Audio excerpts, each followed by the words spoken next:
Welcome to FO Talks. With me is Alexis Okeowo, an award winning journalist and author of the latest book, Blessings and Disasters A Story of Alabama. It is a powerful blend of memoir and history which unravels Alabama's complex past and present, offering insights that resonate globally. Welcome, Alexis. Tell us Hi, about your thanks. book.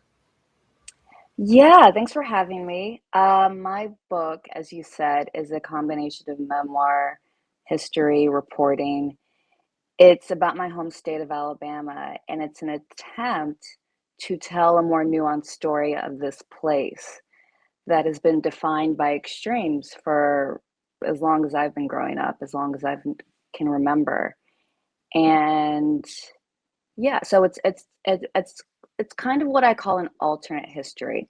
It's telling a story of Alabama through several people, including myself and our families, to tell hopefully a surprising narrative of why Alabama has been the stage for some of the best and worst results of the American experiment.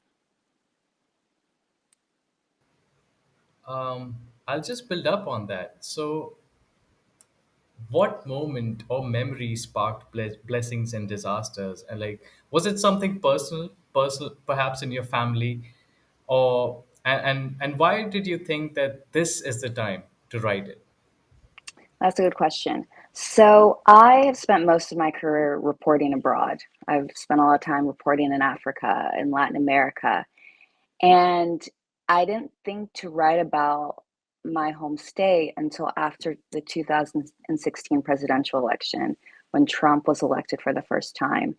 And there was a conversation going on in America about what red states were like, what the Deep South is like, that I found very narrow and stereotypical. And I started to think there is space here to write about the South, to write about Alabama, and the way that I've approached working abroad, which is trying to tell nuanced stories about places that are often ignored or stereotyped. And I thought, if anyone's going to do it, why not me? I had just written a book about Africa where I was trying to write more nuanced, narratives about the continent. And I thought, let me take that approach to home.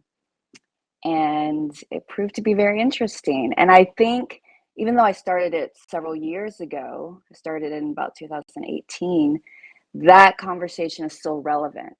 We're still talking about America as if they're different Americas. And a lot of people feel extremely polarized, like they don't know what their neighbors a few states away think or believe. And I think there's an urgent need right now to talk to people, to for people to know about how their neighbors live, about what their lives are like, about what we share in common. I think that's the only way forward for this country. You also write a lot about tradition, culture, and family, and your roots, your African roots. What did it teach you about the universal lessons about identity, and how does it fit into Alabama's contradictions? Yeah, that's a good question. So my parents are Nigerian immigrants. They met in Alabama as college students. And I think they both did not expect to stay in Alabama for now what's been over 30 years. My mom thought she would go home after finishing college, back to Nigeria. My dad ended up in Alabama almost accidentally. But of course, they found friends, they found homes, they found jobs, they found a community. And the story of immigrants who make their way to Alabama, along with the stories of so many other types of people, because people see Alabama and the South as very black and white, for valid reasons. But as I show in my book, it's also Native American, it's also immigrant like my parents, it's also Latino.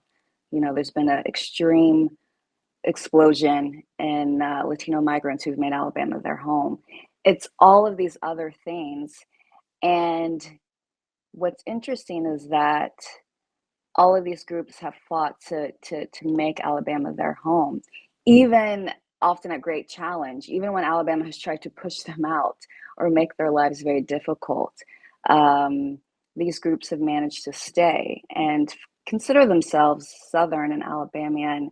And that is a nuance I'm deeply interested in because I think not just the state, but the whole country is interesting because of the people who fought to stay here, who call it home, and that's the potential of this place, are its people. And so let's learn about these people's lives and how we can harness that potential.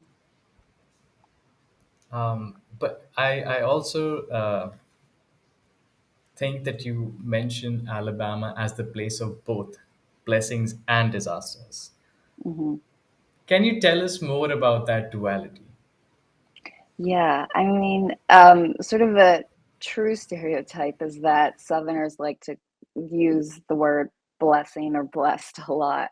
Um, it's a religious place. A lot of things um, are attributed to God, or can be sort of said, uh, are blessings. But I think that there's a fine line between, you know, uh, what is a blessing, what is an advantage, and a disaster. And I think that can be seen very clearly in Alabama. I think that it's always sort of teetering on the edge of, yeah, of something like extremely good or bad. I mean, we can look back at history from, everything from the civil rights movement to the Civil War to slavery to the Native American rights movement. It's been the site of such extreme events, whether good or bad. And so it was, yeah, it was sort of a play on how, yeah, some of the most extreme good and bad things have happened in this state, and trying to explore why and how Alabamans cope with it. I'm actually going to dig deeper on that Hmm. because let's look at your first book, A Hmm. Moonless, Starless Sky. It was Hmm. about ordinary people fighting extremism in Africa. And Hmm. now suddenly you're looking at Alabama with a similar lens. Did you Hmm. find overlaps? Did you find that there were parallel examples? Yeah, that's interesting. I think so, because in this book as well, I am in, focusing on ordinary people. I write about my life. I write about my parents' lives. I write about people's, lives, from a, a a woman who's from an activist family to a man who runs a Confederate museum to a young Latino migrant to, it goes on, this sort of, um, but they're all sort of just like average people at the end of the day who have found themselves in striking circumstances in a way. And but those circumstances are just their lives, and how do they manage to deal with it. For example, I write about a young Latino migrant who got to Alabama. He's undocumented, but he became a benefit of the Dream Act. Uh, but then, when he was in high school, Alabama passed this anti-immigrant legislation that was trying to push out Latino migrants. He unexpectedly became an activist, even though he was still a student. And yeah, and his family is still there now and still making Alabama a home. And so, in a way, I wanted to show the lens that people go to stay in a place they call home. And that is what I was trying to do in my first book as well, is talk about people who find themselves in extreme circumstances, even more extreme in that sense, terrorism, conflict, and who go to certain lengths to stay in their homes and live their lives. Let's I think let's stay on this connection that you've built because you've reported a lot about Africa, you've written a Yeah, lot about Southern America, Mexico. yeah. um, what do you see in Alabama that you think could teach something to the global audience? What is something that Alabama has to tell the world? That's interesting. I mean, I think, based on my travels, I've found that Alabama, the name tends to be known. People have heard of Martin Luther King. People have heard of the Civil Rights Movement. People, of course, are aware of of of these major events. I mean, my parents, who, as I mentioned, were young Nigerian students who each came to Alabama separately, were aware of Alabama, but mostly in negative terms. They were like, "Oh, there's the Ku Klux Klan, there's racism," and then they got here and they realized, or they got to Alabama and realized there was so much more than that. And I think what these places share in common, whether it's Nigeria, whether it's Mexico, it's these places that are defined by the most extreme things that have happened in their past that are often negative. And so a whole lot of outsiders dismiss these places because they don't have nuanced literature about it. They just know, oh, Mexico, drug war, Nigeria, maybe corruption. You know, the list goes on. I can think of other, Congo war for decades and decades. But meanwhile, of course, we know there's so many other sides to these places. There's so many other things going on, and I think that what people outside of Alabama will find interesting about this book is about, because this book is also about who gets to tell stories about a place and what are the stories that we accept about a place.